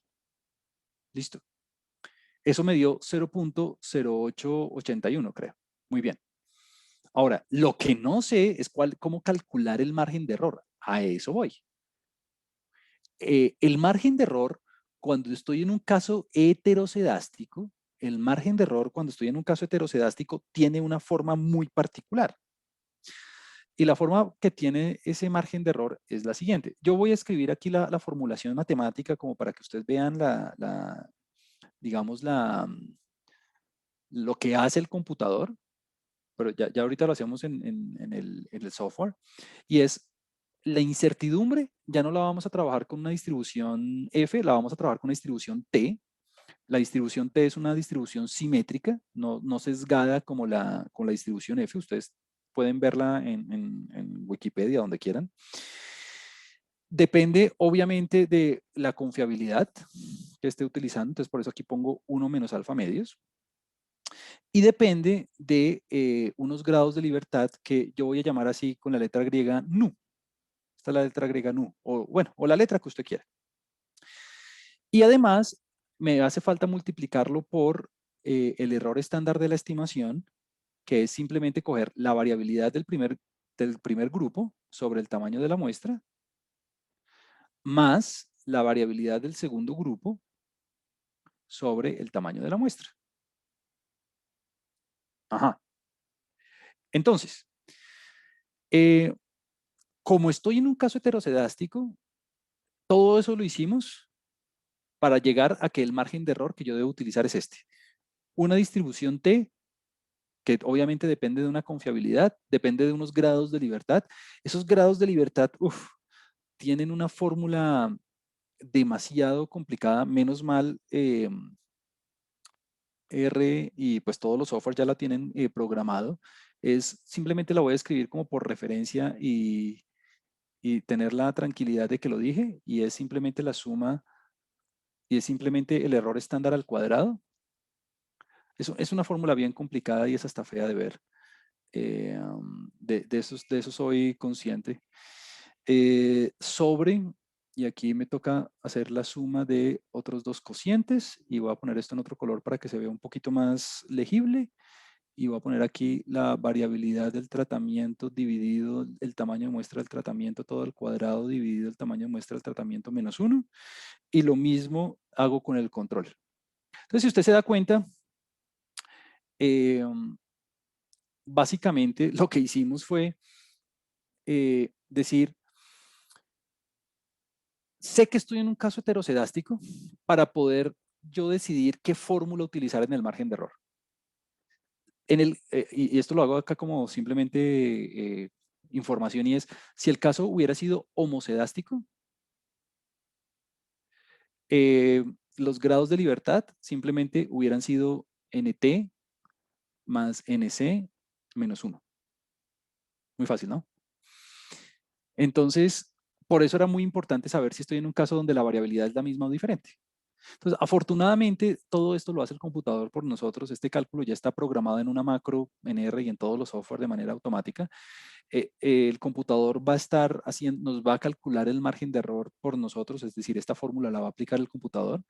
Pero lo importante es lo siguiente, y es que como ya sé qué tengo que hacer, pues lo que tengo que hacer es decirle al computador qué fórmula aplicar. Si me hubiera sido un caso homocedástico, pues en lugar de toda esta fórmula, me hubiera tocado simplemente esta de aquí. Y ya. Igual el computador la hace por usted. Entonces vamos a verlo. Y en R, en Excel también está, en SPSS también está. La rutina que hace este cálculo por usted es esta, se llama t.test. t.test, esa es la rutina. Entonces, este Bartlett.test es la prueba de homogeneidad. Este t.test es la prueba de ya sobre la diferencia de medias. Entonces, varios comentarios. Primero, es una diferencia de medias. O sea que el punto de referencia ya no es 1. El punto de referencia es 0. Mire, aquí dice mu igual a 0. Este mu igual a 0 es el punto de referencia. Supongamos que usted está interesado en ver si el tratamiento es superior en 2 unidades al control. Pues entonces aquí usted tiene que poner 2. ¿Listo? Pero como simplemente estoy interesado en ver si hay diferencias o no, pues utilizo 0. Juan Camilo, ¿usted cómo sabía que el mu hacía referencia a eso? Pues leí la ayuda, ¿no? Pues aquí está en R, en el help, o en Google, ahí está la ayuda también, ¿no? Aquí está el help. Simplemente me puse a leer la ayuda puse aquí t-test y me puse a leer la ayuda de la función y ya. Entonces, bueno, como mi punto de referencia es 0, aquí pongo 0. Muy bien. Siguiente cosa. Tengo que decirle cuáles son los datos de donde tiene que obtener la información. Entonces, la primera variable, la variable X, si se quiere, son los datos del tratamiento. La variable Y son los datos del control. Y la alternativa que dice es two-sided. O sea, two-sided quiere decir que vamos a trabajar a 2 colas. Usted aquí tiene, la verdad, usted aquí tiene 2 opciones. Usted puede hacer la siguiente prueba de hipótesis. Usted puede probar, se las voy a escribir y digamos que voy a irme por alguna de las 2 alternativas. Y es, una primera alternativa es probar que el tratamiento y el control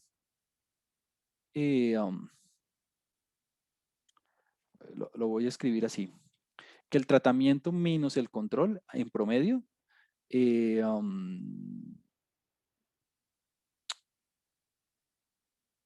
es menor o igual que 0, o sea que el control es más efectivo que el tratamiento, frente a la hipótesis nula, la hipótesis alternativa de que el tratamiento menos el control es superior a 0. Esa es una opción. La opción número 2 es escribirlo así, que el tratamiento menos el control es igual a 0, o sea que no existen diferencias entre los dos, frente a la hipótesis nula de que el tratamiento menos el control es diferente de 0. Entonces, digamos que hay una ligera diferencia. Esta primera prueba es una prueba a una cola, a cola derecha, de hecho. Esta es una prueba a una cola. Prueba, una cola. Y de hecho es cola derecha. ¿Por qué sé que es cola derecha? Porque aquí dice mayor que 0. O sea, estoy trabajando únicamente con las posibilidades superiores. Y esta es una prueba a 2 colas. Las pruebas a 2 colas son pruebas que detectan tanto diferencias como superiores o como inferiores, como menores o como menores o como superiores.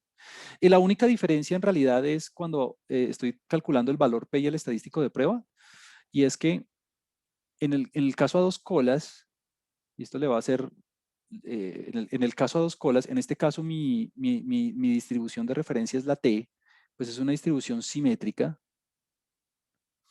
Entonces, si usted se acuerda aquí cuando hicimos la F, estábamos trabajando con las 2 colitas, ¿no? Entonces, en una situación a una cola, únicamente estaríamos trabajando con una colita y aquí me quedaría el 5%, o sea que aquí me quedaría el 95%. Perdón, aquí me quedaría el 95%.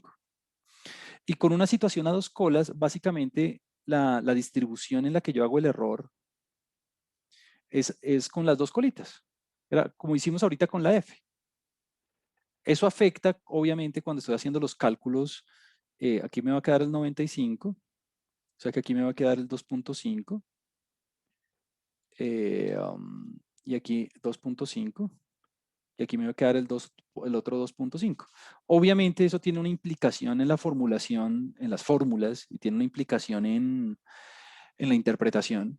Pero mi punto es, de alguna manera, ambas pruebas de hipótesis apuntan a lo mismo. Esta prueba una cola únicamente tiene como alternativa que el tratamiento sea superior al control, punto. Mientras que a 2 colas quiere decir que usted tiene las 2 opciones, o que el tratamiento es superior o que el tratamiento es inferior al control. ¿Cuál de las 2 utilizar?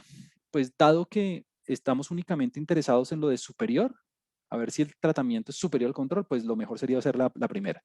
Si usted hubiera hecho la segunda, tal cual hicimos la prueba de heterogeneidad, no está mal, solamente que usted está abriendo la posibilidad de la interpretación para que, para que las diferencias significativas fueran debidas tanto por exceso como por defecto. Entonces, eso quiere decir el two-sided. Así como está en este momento, está hecho a 2 colas. Entonces, vamos a hacerlo a una sola cola, a cola superior. Creo que aquí lo único que tiene que cambiar es ponerle greater than. Vamos a ponerle aquí. Entonces, alternativa. Entonces, mire, aquí están las opciones. Two-sided.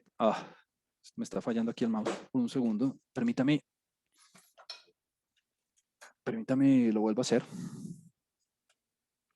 Entonces aquí en la alternativa usted ve las 2 opciones. Two-sided, que es el default, que es como a 2 colas, o greater, que es como la mayor, o less, que es inferior. Entonces vamos a hacerlo con greater como por seguir la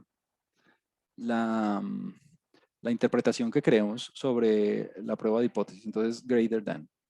Vamos a ponerle greater. Lo escribí mal. Listo. Perfecto. Muy bien. Y es más, permítame, lo hacemos de las 2 maneras para que usted vea la diferencia, en términos de interpretación. Entonces aquí voy a poner alternative. Yo aquí utilizo el tab para que me salga todo esto, entonces voy a poner two-sided, ¿no? Entonces voy a poner aquí two.sided. Vamos a hacerlo de las 2 maneras para que usted vea cómo se interpreta de las 2 formas. Bueno, listo. Entonces, bueno, ¿qué más vamos a hacer? ¿Las varianzas son iguales? Falso, ¿no? Entonces, variable X, tratamiento. Variable Y, control. Alternativa, greater than, y vamos a hacerlo two-sided también. Aquí no escribí two, aquí es two-sided. Listo. Punto de referencia, 0. ¿Varianzas son iguales? No, falso. ¿Son muestras pareadas? También falso. No, no son muestras pareadas. Las muestras pareadas son las muestras que yo someto, en las que yo someto a un mismo grupo, tanto como control y tratamiento. Es decir, cojo a un grupo de individuos y los pongo a hacer alguna prueba, el control, digamos. Y luego, después de un tiempo, al mismo grupo de individuos los vuelvo a someter al tratamiento. Entonces, esas son las muestras pareadas. Cuando tengo un mismo grupo de individuos sometido a los dos grupos. Este no es el caso. Entonces, es un caso donde no hay pareamiento, son grupos diferentes, no son los mismos individuos. ¿Cuál es la confiabilidad? Del 95%. Entonces, ahí está todo. Usted le dice, el primer grupo, tratamiento. Segundo grupo, control. Vamos a hacerlo a una cola y a dos colas para ver cuáles son las diferencias y usted pueda ver la interpretación en cada uno de los dos casos. ¿Es una muestra pareada? No, porque son dos grupos con personas diferentes. Las muestras pareadas son aquellas en las que tengo un mismo grupo de individuos que someto a control y luego de un tiempo el mismo grupo a tratamiento. Las varianzas son iguales. Falso. Este falso lo que va a hacer es esto.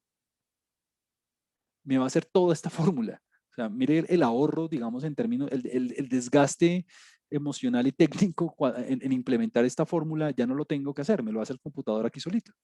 Nivel de confiabilidad, 95%. Entonces vamos a ver el resultado y vamos a ver si a nivel poblacional si tengo diferencias significativas o no.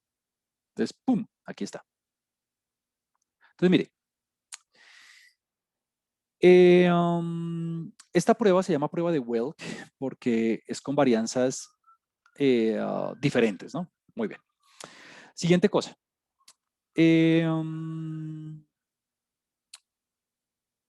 Siguiente cosa. Mire que aquí me dice la media de la X, o sea, la media del tratamiento, 0.68, ya la teníamos. Aquí me da la media de Y, o sea, la media del control, 0.59, ya la teníamos de antes. Perfecto. Me da el estadístico de prueba. Bueno, es un estadístico de prueba T, claro, porque estoy trabajando con una diferencia de medias y el estadístico para poder cuantificar la incertidumbre en una diferencia de medias es el estadístico T, perfecto. Si usted quiere investigar más sobre el T, pues lo puede buscar ahí en Google, es muy fácil. Y los grados de libertad, o sea, después de aplicar toda esta fórmula, me da 51. Estos dos valores no se interpretan, digamos, directamente. Lo que yo interpreto es este valor, el valor P. O sea, con estos dos valores, fue que el computador pudo calcular el P. Ahora, ¿cómo se interpreta el P? Me dio menor que alfa. O sea, me dio 0.0001. ¿Me dio menor que alfa? Sí. O sea que existe, mira aquí la hipótesis, como el valor P, entonces en este caso, el valor P me dio de, tengo que conectar se me desconectó mi tablero. Como el valor P me da de, en este caso, el valor P me dio de 0.0001 2, digamos. Como el valor P me dio 0.012, que es menor que alfa, que es 5%, entonces existen suficiente evidencia en la muestra para establecer diferencias significativas con el control. Es decir, como el valor, es más, voy a decirlo mejor, Como el valor P me da de 0.0001, entonces existe suficiente evidencia estadística en la muestra para establecer que el promedio del tratamiento es superior al promedio del control. O sea, existe suficiente evidencia en la muestra para establecer que el tratamiento en promedio es efectivo respecto al control. Número uno, eso. Y listo. Entonces, tengo ya suficiente evidencia empírica para poder responder mi pregunta de investigación, que era si había diferencia significativa, si el tratamiento tenía un efecto significativo sobre el engagement. Perfecto. Veamos qué más tiene. Me dice el intervalo. me dice el intervalo de, bueno, aquí me dice la prueba de hipótesis alternativa cuál es, y es que es mayor que 0, ¿no? Mayor que 0, greater, que la verdadera diferencia, o sea, la diferencia a nivel poblacional es en promedio mayor que 0, listo. Y mire, me da el intervalo de confianza a una cola. O sea, el intervalo de confianza me dice que va desde 0.05 hasta infinito. Es decir, el intervalo de confianza que se basa en este estadístico de prueba de hecho, aquí está el 0 y aquí está el límite inferior. Y aquí está el límite inferior. Y el límite inferior me dio de 0.0505. O sea que con una confiabilidad del 95%, puedo decir que la diferencia de los promedios, μt menos μc, se encuentra de 0.05 para arriba. Este es el intervalo de confianza para μt menos μc. ¿Por qué no tengo límite superior? Porque como solamente estoy trabajando una cola, entonces no tengo límite superior. Ahora, ¿el 0 pertenece a este intervalo? No, el 0 no pertenece a este intervalo. Como el 0 no pertenece al intervalo, entonces, nuevamente, tengo suficiente evidencia en la muestra para establecer que el tratamiento en promedio es más efectivo que el control. O sea que el tratamiento tuvo un efecto significativo a nivel poblacional. Ahora, en términos prácticos, aquí es donde viene la opinión del experto. En términos prácticos, se amerita una intervención, una inversión con una diferencia apenas de 0.08. Pues eso yo no sé, como estadístico no lo sé. Toca preguntarle al experto. Pero a nivel poblacional sí existe una diferencia significativa a nivel de los dos grupos. ¿Qué hubiera pasado si usted hubiera hecho la otra prueba de hipótesis con diferente? En lugar de mayor, ¿qué hubiera pasado si lo hubiera hecho con diferente? Entonces veamos la interpretación. Veamos la interpretación. Entonces vamos a ejecutarlo. Mire que todo es lo mismo, solamente que aquí puse two-sided en lugar de greater than. Ok. Entonces mire, es más, voy a poner las dos al mismo tiempo. Ahí está. Entonces, bueno, nuevamente es una prueba de Welk porque es una prueba bajo heterogeneidad. Mire que el valor P cambió.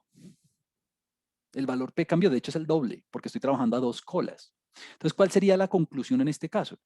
Ah, ¿el valor P me dio menor que 5%? Sí, me dio menor que 5%. Entonces, ¿cuál sería la interpretación?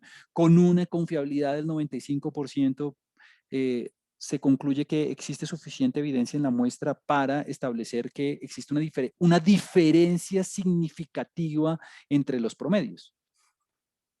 Existe una diferencia significativa entre control y tratamiento. ¿Cómo sé que la diferencia es a favor del tratamiento? Y la razón es, hay dos razones. La primera es por el estadístico de prueba que me da positivo. Como el estadístico de prueba me da positivo, pues la diferencia es a favor del tratamiento. Y la otra manera es por el intervalo de confianza. Mire que el intervalo de confianza me da con los dos límites positivos, ¿no? Entonces, ¿qué quiere decir eso?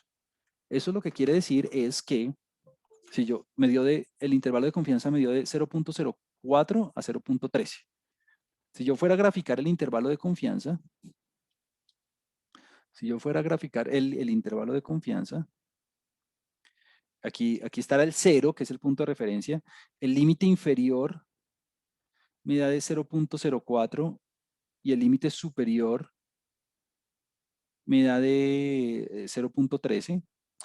Ah, bueno. Entonces, ¿cómo se interpretaría ese intervalo de confianza? Con una confiabilidad del 95%, la diferencia de los promedios, o sea, μt menos μc, se encuentra entre 0.04 y 0.013. Ah, como este intervalo de confianza no incluye al 0, quiere decir que existe suficiente evidencia en la muestra para establecer que hay diferencias significativas a favor del tratamiento. Entonces, son dos maneras análogas de hacer la misma cosa. Una que es más específica sobre el mayor y otra que es específica sobre la diferencia. Entonces, ¿cuál utilizar? Pues la verdad es que es casi lo mismo, solamente que la conclusión en una es más, digamos, certera en el sentido que únicamente apunta al mayor y la otra es más general y aplica la diferencia. Si usted quiere trabajar siempre con la segunda opción, no hay ningún lío. La otra cosa es que, y es el mensaje que he querido llevar a cabo durante toda la clase, es las conclusiones que usted obtiene con el intervalo de confianza son equivalentes a las que usted obtiene con la prueba de hipótesis. Son equivalentes, son la misma cosa. Ahora, usted me dirá, Juan Camilo, pero mire que usted ahí metió la instrucción en el computador y toda la cosa y eso ya le botó todo. ¿Cuál necesidad de ponerse a hacer a mano lo de las varianzas, por ejemplo? Pues porque si yo no hubiera sabido lo de las varianzas, yo no sabría qué fórmula utilizar.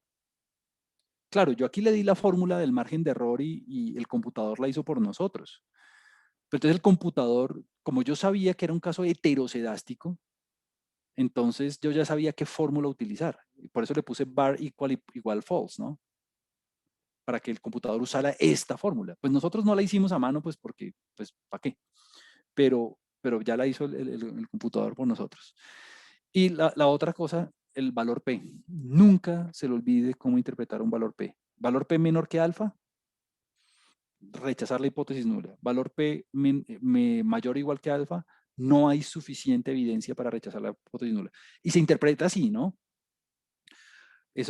No hay suficiente evidencia para condenar a la persona. Yo no estoy diciendo que es inocente. No hay suficiente evidencia para condenarlo.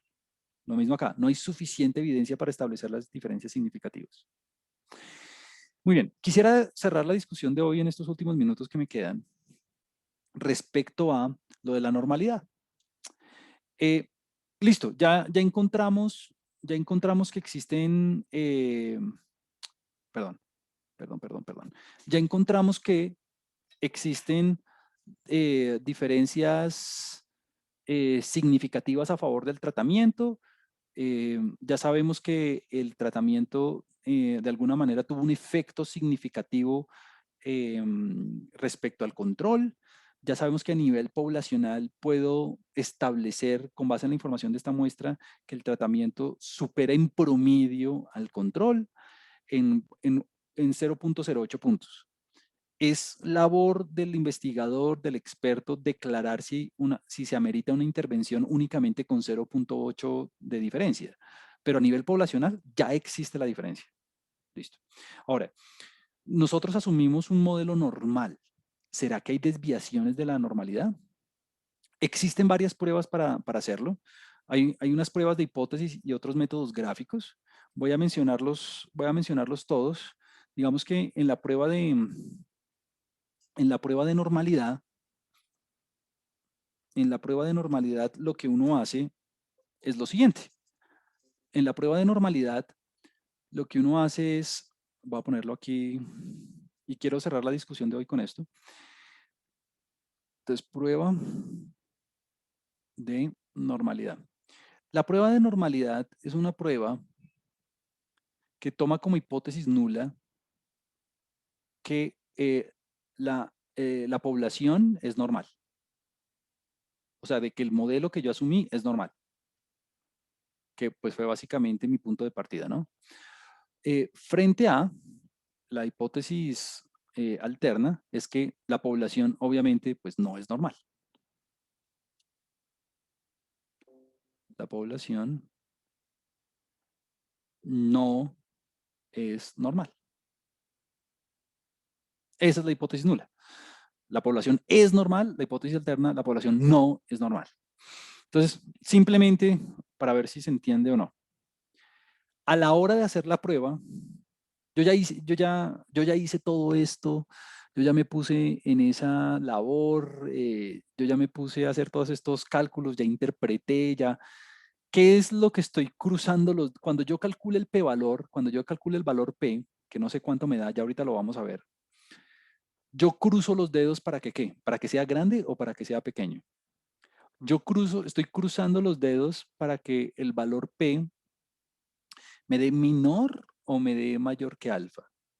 ¿Por qué? Pues porque todos estos análisis y todo esto que yo acabé de hacer, pues se basó en el supuesto de normalidad. Esa prueba de t-test, esa prueba de Bartlett y todo eso son para los modelos normales.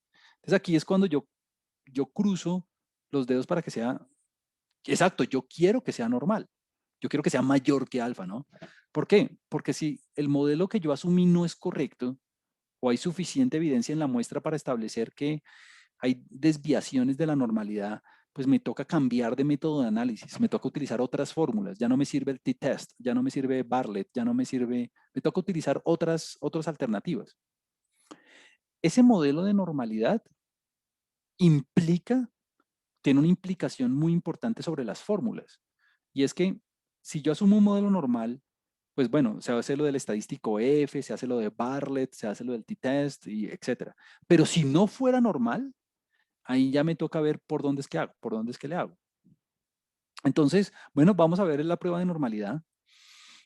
Existen varias pruebas, una de ellas existe la prueba de Shapiro, existe la prueba de Kolmogorov, existe la prueba de Anderson-Darling. Bueno, esta de Shapiro es una de las más populares. Esta de Shapiro, no sé por qué borré la del control. Esta es una de las pruebas más populares, la de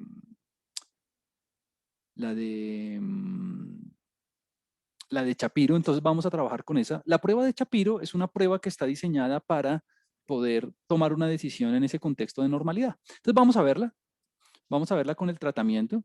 Aquí no estoy mencionándole las fórmulas, pues para no volver engorroso el tema. Si usted quiere ver las fórmulas, las puede ver en línea. Entonces vamos a verla. Entonces mire, Shapiro-Wilk Normality Test. Me dice cuáles son los datos, que son los datos del tratamiento. Me dice cuál es el estadístico de prueba que se calculó bajo el supuesto de normalidad. ¿Por qué? Porque aquí dice normality test. Y me dio del 32%. Entonces, ese primer gráfico que veíamos al principio, que no tenía una forma muy normal, pues claro, era basado en 30 individuos. Entonces, pues resulta que mi supuesto de normalidad es válido. No existe suficiente evidencia para rechazar la hipótesis nula. Con base en este valor P, puedo asegurar que no existe suficiente evidencia en la muestra del tratamiento para asegurar que el supuesto de normalidad no sea válido. O sea que la normalidad, check, bien. Vamos a verlo con el control. Me da del 41%. Entonces, lo mismo. No existe suficiente evidencia en la muestra del control para establecer que la normalidad para establecer que la distribución de la población no sea normal. Es decir, estoy en forma, estoy bien. Mis supuestos fueron adecuados, o sea que todas mis inferencias sobre la población son válidas, o sea que efectivamente los procedimientos que acabé de aplicar tienen una validez científica sustentada. ¿Por qué? Porque el modelo bajo los cuales yo los formulé están ok. Listo. Hay un gráfico, esto es más científico esto es más, digamos, técnico que otra cosa. Hay un gráfico que se llama QQ Norm o QQ Plot, así se llama, que es un gráfico cuantil. Lo voy a hacer para que ustedes lo vean en ambas situaciones. Lo voy a hacer en los dos escenarios, tanto en tratamiento como en control. Y es el siguiente. Entonces, mire, en el eje Y, usted grafica los percentiles de la muestra. Y en el eje X, usted grafica los percentiles teóricos, es decir, los percentiles de la distribución normal. Cuando los punticos quedan aproximadamente sobre la línea recta, quiere decir que los datos provienen de una distribución normal. Entonces ahora, pues en este caso usted me dirá, mire que hay algunos punticos que se salen. Sí, pero evidentemente lo que me dice la prueba de Shapiro es que las desviaciones de esos punticos no son lo suficientemente grandes, sustanciales o importantes como para declarar que la muestra no provenga de una distribución normal. Lo mismo para el control. Entonces, este es un método gráfico en el que yo comparo los percentiles de la muestra con los percentiles teóricos de la distribución normal, pues para ver si hay diferencias sustanciales con la normalidad o no. Cuando los punticos caen sobre la línea recta, quiere decir que la muestra proviene de una distribución normal. Cuando no, pues cuando los punticos se difieren mucho de la línea recta, quiere decir que la muestra proviene de otra cosa que no es normal. ¿Cuál es la forma científica? ¿Cuál es la forma técnica? ¿Cuál es la forma formal de comprobarlo? Por medio de la prueba de Shapiro, por ejemplo. Existen muchas otras pruebas. Esta es una de las más populares.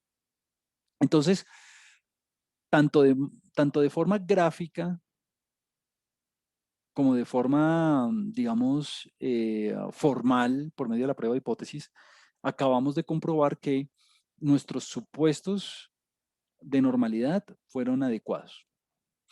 Bueno, listo. Nada, eso es como, ya, esto ya concluye todo el caso de estudio, porque ya hallamos la evidencia que queríamos hallar, ya respondimos nuestra pregunta de investigación y ya como que hicimos la implementación computacional de todo esto. Entonces, ¿cuál es el gran mensaje que yo quiero llevar a cabo hoy? Número 1. Usted tiene dos formas de hacer las comprobaciones, tanto por intervalos de confianza como por pruebas de hipótesis. Usted tiene las dos maneras de hacer la inferencia sobre la población. Número 1 eso. Número 2, no juegue con el nivel de significancia. No juegue con la confiabilidad. Usted establece la confiabilidad y se acabó. Y usted trabaja con eso.